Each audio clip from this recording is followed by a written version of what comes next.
just wanted to do a quick video on this ATV that I've had for just over a year now, just my overall review on this. I got this last June. We're in first week of August. This is a 23 Polaris Sportsman 570 Touring. Originally, I was trying to get a Can-Am Outlander 700 Touring, but I just got tired of waiting, so I ended up going with the Polaris.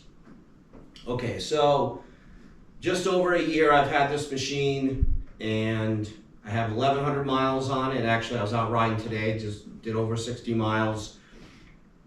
Knock on wood, I haven't had any issues with this Polaris except for one screw breaking in the mounting bracket for this backrest.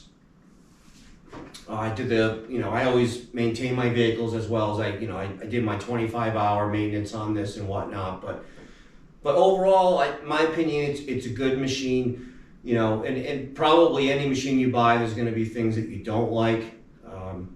I guess I'll just start out with things I don't like. It's this backrest is pretty comfortable for the passenger, but like the Can-Am, you can, no tools necessary, you can take this off. So if like I was riding alone, I wouldn't have this on because this thing's always going like this. So you can take this off, but you can't get the seat back on unless you try to fabricate something with the mounting system. But stock-wise, not going to happen, and that sucks because that's probably why that one screw broke on this. Because this thing's always going like this.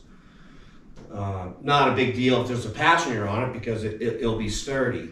But anyway, overall, comfort-wise, I think this is a pretty comfortable machine. Storage-wise, definitely happy with it. You have your front storage up here. I'll grab the camera in a minute and show you. There's also rear storage back here, as well as I haven't added any accessories to this Polaris. You could always get a bag for the front, rear, both, as well as other things you can add. But I haven't felt the need to do that. The gauge cluster on here, I think works really well. It's definitely user friendly and easy to use. Some specs on it. With the Touring, the gas tank is a little over 6.5 gallons, which is nice because I think the standard 570 that's not Touring is 4.5 or so. Suspension, it's SAC forks, front, rear, 8.9 in the front, 9.5 in the rear. Your ground clearance is 11.5 with a pretty decent skid plate. And horsepower, you're right at 44 horsepower. One thing I will say that I really like about the Polaris, or this model I should say, is being able to shift, while it's like 7 high and I'm cruising along the trail, and then I'm going to need to switch it in all-wheel drive. Now it doesn't say standard 4-wheel drive. This is all-wheel drive, but you can shift on the fly, which is nice.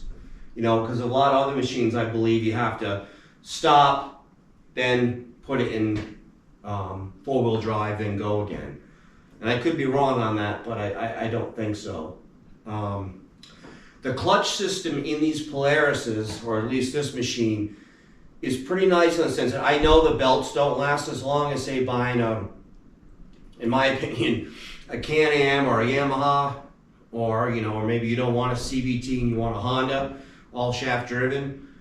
But the way the clutch system is on these Polarises, you get quickly the max horsepower. So 44 horsepower, if I nail this throttle, you're going to get it a lot quicker than a Yamaha or a Can-Am. That's fact. And again, I said storage is good. All right, so I'll grab the camera and So, one thing, I pulled this plate off. So this is the little plate you take off, you know, to check the oil. One thing I don't like, yeah, to try to get your hand in there to pull the dipstick and put it back, it sucks. But maybe I shouldn't complain about that.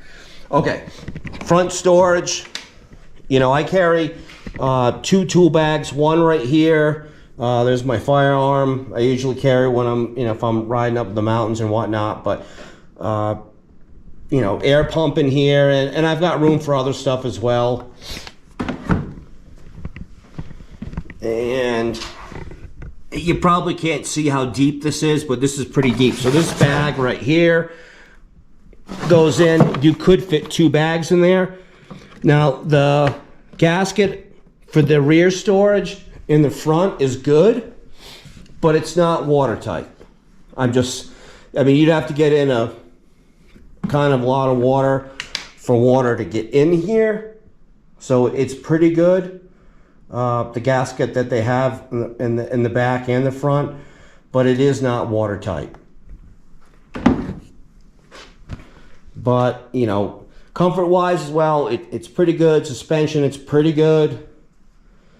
You know, you could. I'm sure you could upgrade and, you know, get a more expensive package. One thing I will know is if you're doing a lot of riding with a touring machine that's, you know, you're doing a lot of hill climbs, you know, steep stuff, you would probably, in my opinion, not get the 570, and you might get like the 850, just to have that extra horsepower.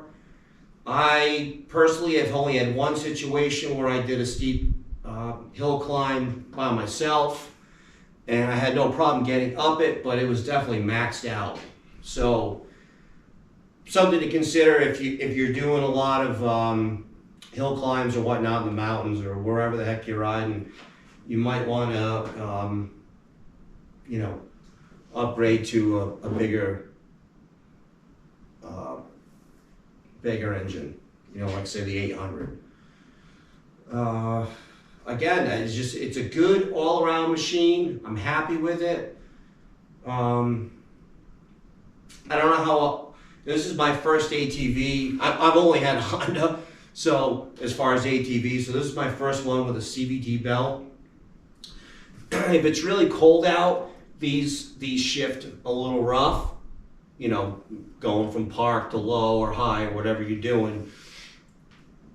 But everything, again, knock on wood, has been all right. And again, you know, if you take care of your machine and do the maintenance on it, you know, pretty good chance you'll have good luck with whatever you decide to buy. But if you're in the market to buy a Polaris Sportsman 570, or maybe you want to go up to the 800 or 1000, or, you know, I think they're a good machine. So hope you enjoyed the video, and just get out there and ride.